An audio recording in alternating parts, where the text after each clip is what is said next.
혹시 한국 최초의 가곡이 무엇인지 아십니까? 퀴저입니다. 한국인이라면 대부분 아는 곡입니다. 자기가 알고 있는 유명한 곡 중에 하나 딱 이렇게 말씀하면 딱 걸릴 수 있습니다. 선구자 틀렸습니다. 네. 네?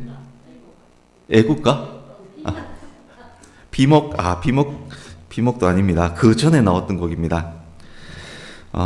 김형준 작사, 1922년 홍난파 작곡입니다. 네, 봉선화입니다. 한국 최초의 가곡 그러면 동무생각, 봄의 교향, 악이 울려 퍼지는 그 동무생각하고 그리고 봉선화가 각축을 벌이는데 그래도 최초의 가곡이라고 여겨지는 곡이 바로 봉선화입니다. 제가 1절만 읽어드리겠습니다. 울밑에선 봉선화야. 시간이 좀 더 있다면 제가 곡을 다 들려드리고 싶었는데 어쨌든 1절 가사만 읽어드리겠습니다.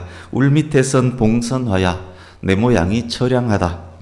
길고 긴 날 여름철에 아름답게 꽃필 적에 어여쁘신 아가씨들 너를 반겨 놀았도다. 식민지 당시 일제 총칼 아래 짓밟힌 처량한 민족의 현실을 울타리 밑에 피어있는 한 송이 봉선화에 비유하고 있습니다. 이 노래가 핍박받던 민족을 많이 위로해 주었습니다. 수많은 애국지사들이 이 노래를 부르면서 조국 독립을 염원하며 죽어갔습니다. 일본과 만주를 유랑하며 신음하던 백성들이 이 노래를 부르면서 버텨냈습니다. 이 배경을 알고 이 곡을 들으면 정말 슬픕니다. 자세히 읽어보면 슬프고 눈물까지 날 정도로 이 곡이 그런 곡입니다. 마치 내가 식민 치하에서 고생하고 있는 듯한 그런 느낌이 드는 그런 가곡입니다. 노래 하나 더 소개해 드리려고 합니다. 역시 퀴즈입니다. 이번에는 가사를 제가 말씀드리면 노래의 제목을 맞춰보시기 바랍니다. 역시 1절만 읽어드리겠습니다. 가사 속에 힌트가 있습니다. 아까는 가곡이었지만 이거는 가요입니다. 돌아오네 돌아오네 고국 산천 찾아서 얼마나 그렸던가 무궁화 꽃을 얼마나 외쳤던가 태극 깃발을 갈매기야 웃으라 파도야 춤춰라 귀국선 뱃머리에 희망도 크다. 제목이 무엇일 것 같습니까? 이 노래 아십니까? 네, 귀국선입니다. 제가 이 노래를 참 잘했습니다. 처음 들어봅니까? 이럴 수가. 귀국선이란 노래입니다. 이 역시 제가 너무 감정을 싣고 들으면 정말 명곡이기 때문에 들려드리고 싶었는데 시간 관계상 일단 생략은 하는데 집에 가서 홈페이지 들어가 보면 링크를 걸어놨기 때문에 꼭 한번 들어보시기 바랍니다. 제가 한 번 더 가사를 읽어드리겠습니다. 돌아오네 돌아오네 고국 산천 찾아서 얼마나 그렸던가 무궁화 꽃을 돌아오네 이렇게 합니다. 얼마나 그렸던가 무궁화 꽃을 얼마나 외쳤던가 태극 깃발을 갈매기야 웃으라 파도야 춤춰라 귀국선 뱃머리에 희망도 크다. 귀국선 해방 직후인 1946년에 만들어진 노래입니다. 광복 후 일본과 중국 등지에서 고국으로 돌아오는 동포들의 감동을 노래한 곡입니다. 보통의 갈매기들은 그냥 끼룩끼룩합니다. 그러나 귀국선에서 본 갈매기는 까르까르 웃고 있습니다. 출렁이는 파도는 즐거워 춤추고 있습니다. 노래를 부를 때 그간의 식민치하에서 외국을 떠돌며 고생했던 그 고생이 생각나서 눈물이 날 수 있습니다만 그 눈물은 기쁨과 감격의 눈물입니다. 근현대의 식민지 역사를 간직한 우리이기 때문에 우리가 성경 속 이스라엘 역사를 읽을 때 특히 바벨론 포로와 포로에스의 귀환, 그 귀환을 읽을 때 그들이 포로로 겪었을 고통과 슬픔, 고국에서 돌아올 때의 감격에 대한 이해도 매우 높습니다. 한국 민족은 그것에 대한 이해도가 매우 높습니다. 당시 이스라엘이 불렀을 노래들에도 우리는 감정이입을 잘 할 수 있습니다. 바벨론 포로로 살면서 이스라엘 백성들이 봉선화와 같은 그런 감정의 노래를 불렀을 것입니다. 시편 137편이 아마 그런 노래 중에 하나일 것입니다. 137편은 예전에 전한 적이 있습니다. 바벨론 우물 강가에서 그 가수들이 부르는 노래를 들려드리면서 제가 설명한 적이 있습니다. 성경에 새 노래라는 단어가 자주 나옵니다. 대부분 새 노래는 전쟁과 관련된 맥락에서 나옵니다. 성경 여러 곳에 새 노래가 있는데 대부분 맥락은 전쟁 승리와 관련됩니다. 그래서 새 노래는 승리의 노래, 회복의 노래, 구원받은 자의 노래인 것입니다. 이스라엘이 불렀던 새 노래, 아마 귀국선과 같은 그런 감정의 노래였을 것입니다. 이스라엘이 불렀던 새 노래는 승리를 주신 여호와 하나님을 향한 감사와 찬양의 노래였을 것입니다. 오늘 말씀은 지난주 부활절 말씀과 맥락이 연결됩니다. 부활을 믿는 믿음이란 제목으로 지난주 전했습니다. 예수님의 부활을 마음으로 믿고 입으로 예수님이 나의 주님이라고 고백하고 선포하는 자, 그는 구원받은 하나님의 백성, 성도입니다. 성도는 그리스도를 머리로 하는 몸의 지체, 교회의 구성원이 됩니다. 성도는 그리스도께서 가지셨던 부활의 몸을 갖게 될 사람들입니다.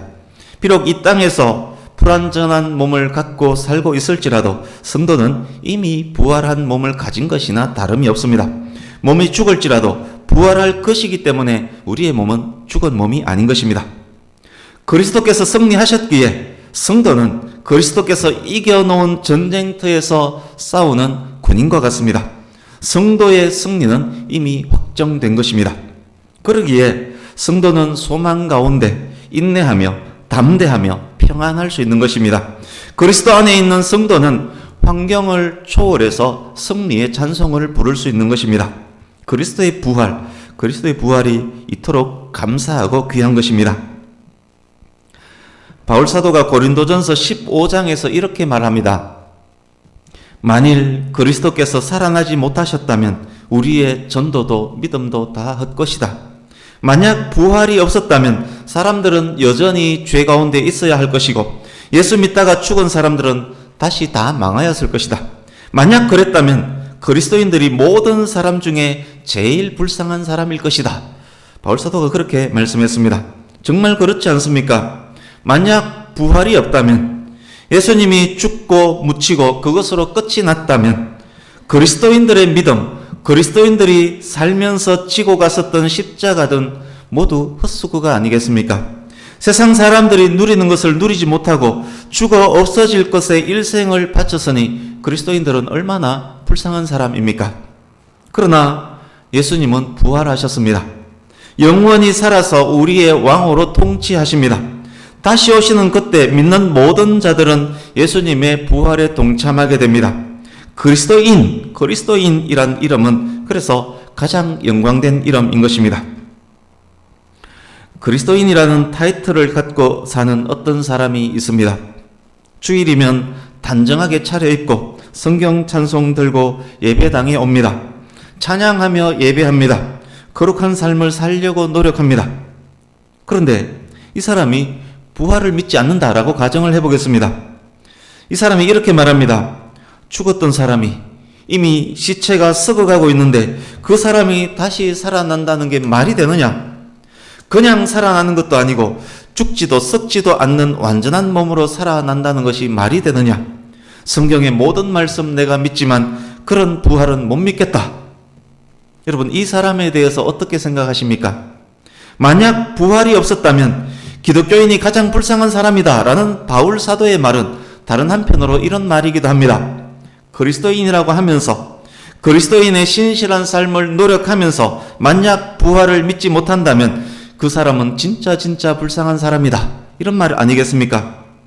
부활을 믿지 않는다는 것은 부활에 대한 소망도 없다는 말입니다. 그의 삶은 부활 없는 기독교인의 삶이 아니겠습니까? 바울 사도의 말대로 세상에서 가장 불쌍한 사람 아닙니까? 여러분, 그리스도인은 세상에서 가장 복된 사람이지 불쌍한 사람이 아닙니다. 천국 승리를 이미 획득한 사람이 불쌍한 사람일 수 없습니다. 부활을 마음으로 믿지 못하는 그는 그래서 천국 백성이 아닌 것입니다. 그가 아무리 예배를 하고 아무리 도덕적 삶을 살고 살지라도 그의 예배는 헛수고입니다. 그의 삶도 헛수고입니다. 그는 정말 불쌍한 사람인 것입니다. 오늘 본문 시편 149편을 통해서 전하고자 하는 내용은 성도의 삶에 대한 것, 부활을 믿는 성도의 삶에 대한 것입니다. 불쌍한 자의 삶이 아니라 부활을 믿는 복된 그리스도인의 삶에 대한 것입니다. 천국을 이미 획득한 자의 삶이 어떠한지, 이미 부활한 것으로 여겨지는 자의 삶은 어떠해야 하는지, 그리스도인의 삶은 무엇인지, 그리스도인에게 어떤 모습이 당연히 나타나야 하는지에 대한 말씀입니다. 세세한 내용까지 다 전할 수는 없습니다. 바이러스 상황이 정상화되고 주일 오후 예배 시편 강의가 다시 시작된다면 149편 차례가 오면 그때 더 자세한 말씀은 드리겠습니다. 오늘은 지난주 말씀과 연계해서 부활 승리를 이미 획득한 성도의 삶, 그것에 초점을 맞추면서 큰 맥락 안에서 전하려고 합니다. 시편은 총 150개의 시로 이루어진 책입니다. 이 시편, 150개의 시로 이루어진 이 시편을 한 권의 책이라고 가정을 했을 때 첫 번째인 1편과 마지막 제인 150편은 책의 표지라고 할 수 있습니다. 시편 1편에 어떤 말씀이 기록되어 있습니까? 너무도 잘 알지 않습니까? 복 있는 사람은 이런 사람이다. 복 있는 사람이 가는 길은 이토록 풍성하고 형통하다. 그러나 악인들의 길은 결코 그렇지 않다. 너희 앞에 양갈래 길이 있다. 너희들은 어떤 길로 갈 거니? 라면서 물음을 던지면서 복 있는 자의 삶을 설명하는 것이 시편 1편, 첫 번째 편입니다. 이제 150편을 한번 보십시오. 책의 뒷표지라고 할 수 있는 시입니다. 할렐루야로 시작해서 할렐루야로 끝이 났습니다. 성소에서 찬양하며 호흡이 있는 자마다 여호와를 찬양할지어다. 처음부터 끝까지 하나님을 찬양하라. 할렐루야입니다. 사람이 복 있는 길을 첫 표지에서 선택했다면 그의 삶은 복되고 형통함으로 끝이 날 것입니다. 복된 그의 삶은 찬양의 삶, 영원히 찬양하는 삶이 될 것입니다. 이게 앞표지와 뒷표지입니다. 1편과 150편을 앞, 뒤, 겉표지라고 한다면 2편과 149편은 앞, 뒤, 속표지라고 할 수 있는 시입니다. 시편 2편에 어떤 말씀이 기록이 되어 있습니까? 너무도 잘 알지 않습니까? 이방과 민족이 헛된 일을 꾸밉니다. 세상의 군왕과 관원들이 여호와의 기름 부음 받은 자를 대적합니다. 그들의 결국은 어떻게 됩니까? 여호와께서 기름 부어 세운 아들 손에 있는 철장, 쇠막대기, 철장에 부서지는 질그릇과 같이 될 것입니다. 하나님의 아들에게 굴복하지 않고 아들에게 입맞춤하지 않는다면 그렇게 될 것입니다. 그러나 여호와를 경외함으로 섬기며 경외함으로 떨며 기뻐하며 즐거워하며 찬양하는 자, 여호와의 아들에게 입맞추는 자들은 복된 자들입니다. 그들은 예수님께서 다시 오시는 그날 예수님의 통치에 동참하게 될 것입니다. 앞속 표지 2편에 대응하는 말씀이 뒷속 표지라고 할 수 있는 149편입니다. 오늘 본문 149편은 뒷면에 있는 속표지라고 할 수 있는 그런 시입니다. 1, 2편 그리고 149편, 150편은 그렇게 시편이란 아름답고 귀한 책의 표지를 이루고 있습니다. 오늘 본문 149편을 읽을 때 우리는 2편의 내용도 연계해서 생각할 수 있습니다. 그렇게 연결이 되어 있습니다. 이제 본문으로 들어가겠습니다. 말씀드렸듯이 큰 맥락으로만 전하려고 합니다. 1절 앞부분 보십시오. 할렐루야로 시작을 했습니다. 9절 끝부분 보십시오. 역시 할렐루야로 끝났습니다. 이 시는 하나님을 찬양하라로 시작해서 하나님을 찬양하라로 마치는 찬양시입니다. 1절 다시 보십시오. 새 노래로 여호와께 노래하며 성도의 모임 가운데 찬양할지어다. 1절은 명령문입니다. 찬양하라 명령합니다. 누구에게 명령합니까? 성도에게 명령합니다. 성도의 모임에게 명령합니다. 성도의 모임은 곧 교회입니다. 성도와 교회는 하나님을 찬양하라는 명령을 받습니다. 하나님을 찬양하는 것, 그것은 성도의 특권이지만 또한 성도에게 주어진 의무입니다. 성도의 모임, 오늘 본문 안에는 성도의 모임과 같은 의미로 연결되는 단어들이 있습니다. 1절 성도의 모임 이퀄 2절에 있는 이스라엘 그리고 시온의 주민 같은 의미입니다. 4절 자기 백성 역시 같은 의미입니다. 5절에 있는 성도들 역시 같은 의미입니다. 9절에 있는 그의 모든 성도들 역시 같은 의미입니다.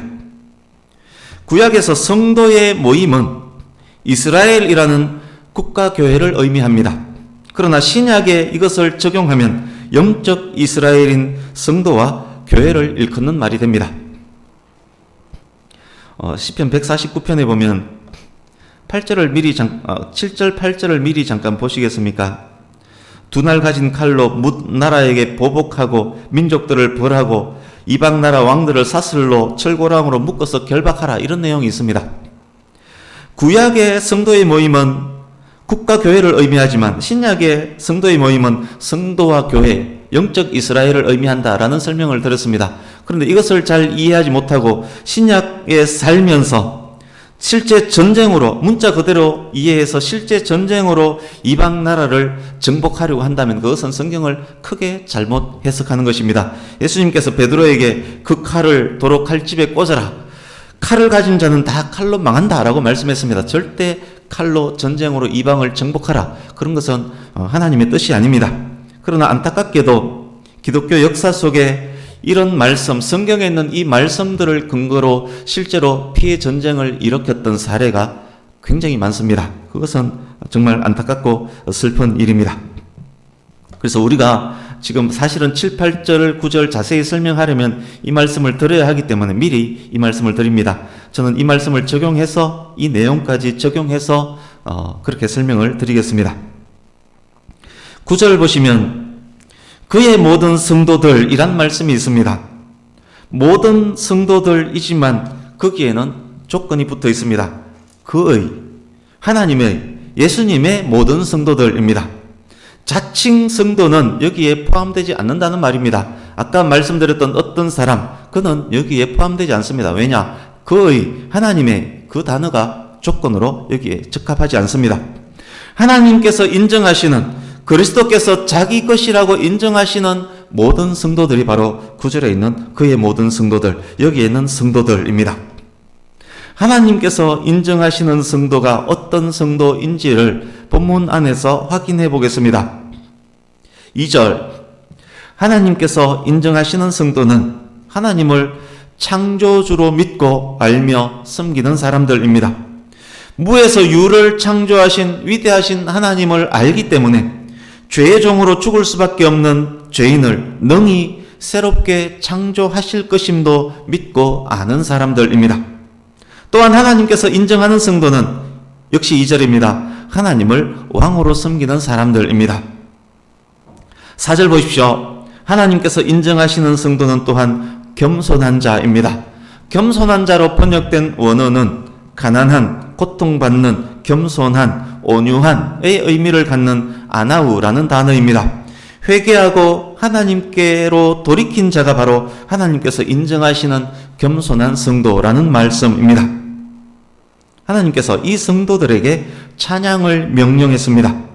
성도들이 어떻게, 어떤 마음으로, 어떤 모습으로 찬양하는지 보십시오. 1절, 성도들의 모임 가운데서, 회중 가운데서, 공동체 가운데서 공개적으로 노래하며 찬양합니다. 2절, 기뻐 즐거워하며 찬양합니다. 3절, 춤추면서 악기를 연주하며 찬양합니다. 4절, 침상에서도 홀로 있는 그 공간, 사적인 공간, 침상에서도 기쁨으로 노래합니다. 이렇게 찬양하는 이유가 무엇입니까? 하나는 이미 말씀드렸습니다. 2절에 있는 하나님이 창조주이시고 하나님이 왕이시기 때문에 당연히 이렇게 찬양을 합니다. 다른 이유도 있습니다. 4절 보십시오. 하나님께서 하나님의 백성들을 기뻐하시기 때문입니다. 원어의 4절 앞에 뭐뭐 때문에라는 단어가 있습니다. 성도들이 이렇게 찬양하는 이유는 하나님께서 하나님의 백성들을 기뻐하시기 때문에입니다. 또한 하나님께서 구원으로 아름답게 하셨기 때문입니다.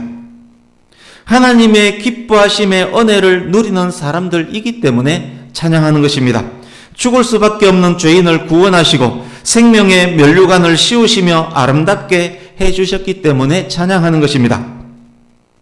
여러분, 이런 은혜를 누리는 사람들이 바로 성도들입니다. 바로 저와 여러분들입니다. 부활의 소망으로 부활을 바라보며 비록 오늘이 힘들지라도 찬양하는 사람들입니다. 죽어도 죽은 것이 아님을 알기 때문에 당당하고 담대한 사람들입니다. 죽음이 오히려 하나님께로 가는 문임을 알기에 죽음조차도 두려워하지 않는 사람들입니다. 이별한 어떤 성도가 있다라고 가정하겠습니다. 우리는 그것이 슬퍼서 눈물을 흘리고 있을지라도 사실은 우리보다 천국에 있는 그분이 더 행복한 사람입니다. 그분들을 위해서 눈물 흘릴 필요는 사실 없습니다. 우리보다 훨씬 더 행복한 곳에 있습니다. 죽음이 오히려 하나님께로 가는 문임을 알기 때문에 죽음도 두려워하지 않는 사람이 바로 성도입니다.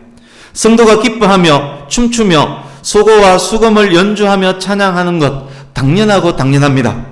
공동체 모임 가운데서도 집에서도 직장에서도 버스에서도 전철에서도 화장실에서도 그래서 찬양하는 것입니다. 성도는 홀로 있는 침상에서도 찬양합니다. 어쩌면 그 침대가 병실의 침대일 수도 있습니다. 어쩌면 중환자실의 침대일 수도 있습니다. 그러나 그곳에서도 구원의 하나님으로 말미암아 기뻐하며 찬양합니다. 성도가 바로 그런 사람들입니다. 본문에서 성도가 부르는 찬양을 한 단어로 표현한 것이 있습니다. 그것이 무엇입니까? 새 노래입니다. 새 노래가 무엇입니까? 신곡이 새 노래입니까? 지금까지 없었던 장르의 노래가 새 노래입니까? 새로운 사람이 부르는 노래가 새 노래입니까? 화려한 오케스트라의 합창단까지 갖추고 부르는 것이 새 노래입니까? 음악을 전공한 성악가가 박자 음정 정확하게 부르는 그것이 새 노래입니까? 그렇지 않습니다. 혀가 굳어서 말을 잘 못하는 사람의 노래일지라도 새 노래일 수 있습니다. 음정 박자 전혀 맞지 않는 할머니의 노래일지라도 새 노래일 수 있습니다. 중환자실 침상에서 아무도 들을 수 없는 혼자만의 그런 노래일지라도 새 노래일 수 있습니다. 죽음을 앞두고 부르는 노래도 새 노래일 수 있습니다. 새 노래는 구원받은 하나님의 백성이 구원으로 아름답게 해주신 하나님을 향해서 창조주 하나님, 왕이신 하나님을 향해서 기뻐하며 감사하며 즐거워하며 부르는 노래입니다. 매일매일 새로운 은혜 때문에 매일매일 부르는 노래, 그것이 바로 새 노래입니다. 죄의 사슬 아래에서 마귀의 권세 아래에서 울밑에 선 봉선하여 내 모양이 처량하다 흐느끼며 불렀던 노래가 구원하신 하나님으로 인해서 갈매기야 웃으라 파도야 춤추라 기뻐하며 부르는 노래가 된 것이 바로 새 노래입니다. 부활을 마음으로 믿는 성도가 그리스도를 주인으로 고백하면서 구원하심에 감사로 부르는 노래가 바로 새 노래인 것입니다. 그것이 비록 100년 전, 1000년 전에 만들어진 찬양이라 할지라도 은혜에 감사하며 부르는 노래가 새 노래인 것입니다. 어제 불렀던 그 찬양일지라도 날마다 새로운 은혜에 감사하며 부르면 그 노래가 바로 새 노래인 것입니다.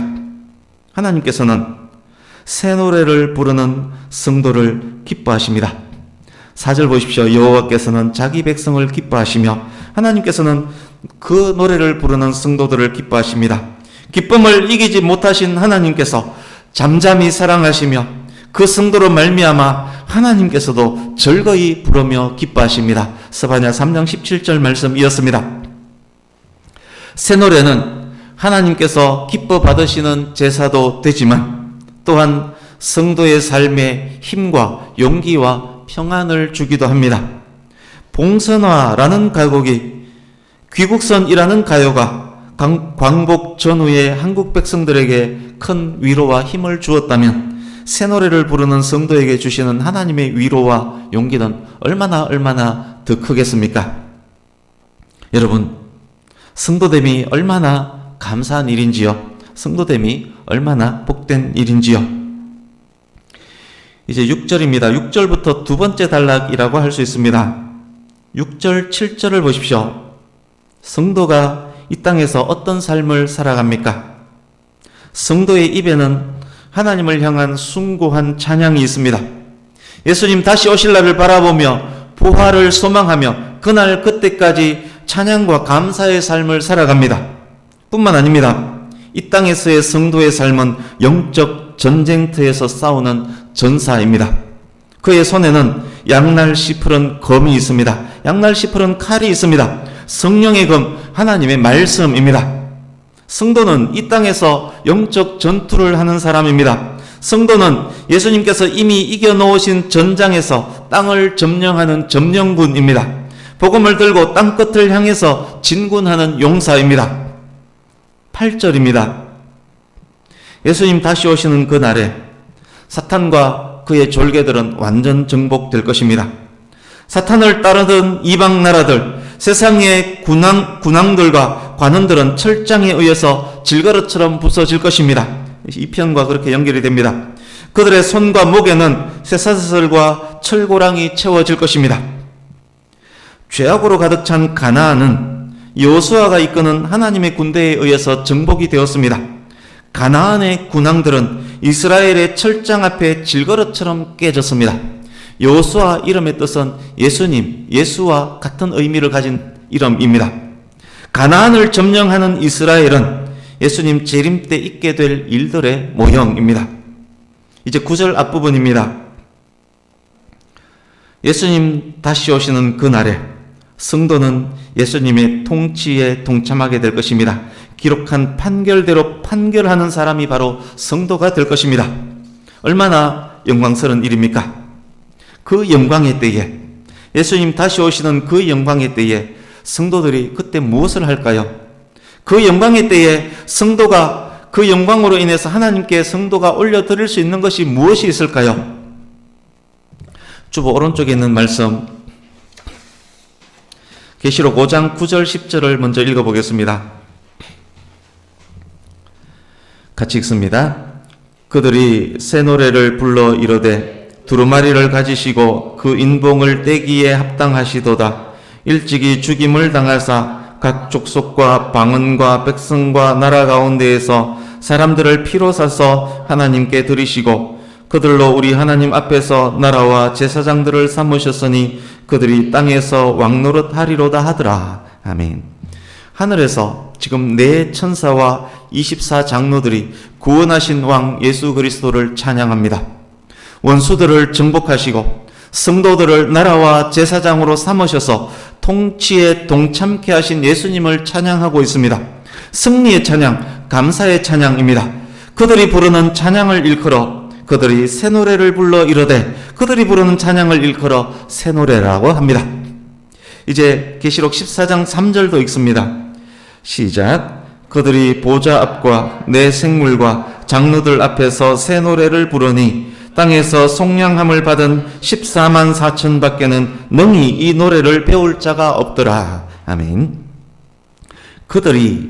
여기에 그들은 14만 4천 명의 성도들을 일컫습니다. 14만 4천 명, 14만 4천이란 숫자는 구원받은 성도들 전부를 의미하는 상징적 숫자, 완전한 숫자입니다. 그러니까 모든 성도들을 일컫는 단어입니다. 14만 4천은 12 곱하기 12 곱하기 1000입니다. 완전수 곱하기 완전수 곱하기 완전수입니다. 충만한 구원받은 자들의 수입니다. 14만 4천의 성도들이 지금 새 노래를 부릅니다. 구원의 하나님을 기뻐하며 즐거워하며 찬양하고 있는 것입니다. 그렇습니다. 새 노래는 우리가 사는 이 땅에서만 부르는 노래가 아닙니다. 새 노래는 예수님 다시 오시는 그때에 구원받은 모든 성도들이 더 크게 부르게 될 것입니다. 성도들은 천국에서 영원토록 새 노래로 하나님을 찬양하게 될 것입니다. 새 노래는 성도들이 영원토록 부를 노래인 것입니다. 본문 9절 뒷부분을 우리 함께 읽으려고 합니다. 이런 영광은부터 시작. 이런 영광은 그의 모든 성도에게 있도다. 할렐루야. 아멘. 이런 영광은 그의 모든 성도들에게 있도다. 할렐루야. 하나님께서 인정하셔서 구원하신 모든 성도들에게 이 영광이 있습니다. 그리스도의 부활을 마음으로 믿고 입으로 예수님을 주님으로 고백한 모든 사람들에게 이 영광이 있습니다. 이 영광이 저와 여러분들에게 있습니다. 이것이 저와 여러분에게 확정된 미래입니다. 이 얼마나 영광스럽고 감사한 일입니까? 우리가 하나님으로 인하여 기뻐하며 즐거워하며 감사하는 이유입니다. 교회에서 찬양하고 설거지하면서도 찬양하고 화장실에서도 찬양하고 침상에서도 찬양하는 이유입니다. 젖먹이도 할머니도 한국인도 미국인도 인도인도 그리스도로 인하여 찬양하는 이유입니다. 우리가 새 노래로 하나님을 찬양할 수밖에 없는 이유입니다. 이 찬양이 우리에게 늘 있다면 우리에게는 이생과 내생에서의 승리가 있을 것입니다. 복음 들고 세상에 나갈 때 승리할 것입니다. 찬양과 말씀으로 세상에서 승리하게 될 것입니다. 천국에서 예수님과 함께 왕노릇하게 될 것입니다. 영원토록 하나님을 찬양하게 될 것입니다. 사랑하는 성도님 여러분, 우리에게 있는 영광이 확정된 영광이 이토록 큰데 우리의 미래는 말씀드렸듯이 이미 확정되어 있는데 우리는 부활하신 예수님의 지체인데 성도인 우리가 어찌 슬퍼할 수 있겠습니까? 어찌 포기할 수 있겠습니까? 어찌 불안해할 수 있겠습니까? 어찌 염려, 근심 속에 있을 수 있겠습니까? 어찌 환경과 형편에 휘둘릴 수 있겠습니까? 구원받은 성도의 삶은 새 노래로 찬양하며 하나님으로 인하여 기뻐하며 말씀의 능력으로 승리하며 이 땅에서 그리고 천국에서 영원토록 하나님께 영광 올려드리는 그런 삶인 것입니다.